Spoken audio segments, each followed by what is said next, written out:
Hi అండి. మటన్‌తో ఈరోజు famous Hyderabadi దమ్కా గోష్ ఎలా ప్రిపేర్ చేసేయాలో చూసేద్దాం. స్టవ్ మీద కడాయి పెట్టుకొని 1 కప్ వరకు కొబ్బరి తురుము వేసుకొని బ్రౌన్ కలర్ వచ్చేంత వరకు ఫ్రై చేసుకొని ఒక బౌల్లోకి తీసేసుకొని చల్లారిన తర్వాత ఇలా మిక్సీ జార్లోకి వేసేసుకోవాలి. అలాగే 1 కప్ వరకు బ్రౌన్ ఆనియన్స్, 3 పచ్చిమిర్చి వేసుకొని వాటర్ వేయకుండా గ్రైండ్ చేసుకోవాలి. ఇక్కడ నేను 1/2 కేజీ మటన్ తీసుకున్నాను. ఇందులో మనం గ్రైండ్ చేసుకున్న కొబ్బరి పేస్ట్, అలాగే 1 స్పూన్ వరకు అల్లం వెల్లుల్లి పేస్ట్, 1/2 స్పూన్ జీరా పౌడర్, 1/2 స్పూన్ గరం మసాలా, 2 స్పూన్ల ధనియా పౌడర్, 1/2 స్పూన్ పసుపు, 1.5 స్పూన్ వరకు కారం వేసుకోవాలి. స్పైసీగా కావాలనుకున్న వాళ్ళు ఇంకొక 1/2 స్పూన్ ఎక్కువ వేసుకోవచ్చు. అలాగే టేస్ట్కి సరిపడా సాల్ట్, 1 కప్ వరకు పెరుగు, 3 స్పూన్ల వరకు ఆయిల్ వేసుకోవాలి.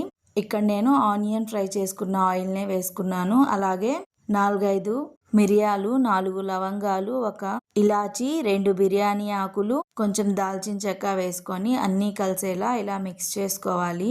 ఇలా బాగా మిక్స్ చేసుకున్న తర్వాత మూత పెట్టి 1 అవర్ వరకు వదిలేయాలి. 1 అవర్ తర్వాత స్టవ్ మీద కుక్కర్ పెట్టుకొని మనం మిక్స్ చేసుకున్న మటన్ని వేసేసుకొని ఇందులో పెరుగు వేసుకున్నాం కాబట్టి లో ఫ్లేమ్లో పెట్టుకొని ఆయిల్ పైకి వచ్చేంత వరకు ఫ్రై చేసుకోవాలి. ఇప్పుడు 2 గ్లాసెస్ వరకు వాటర్ వేసుకొని అంతా ఒకసారి కలుపుకొని కుక్కర్ లిడ్ పెట్టేసి 8 to 9 విజిల్స్ వచ్చేంత వరకు కుక్ చేసుకోవాలి.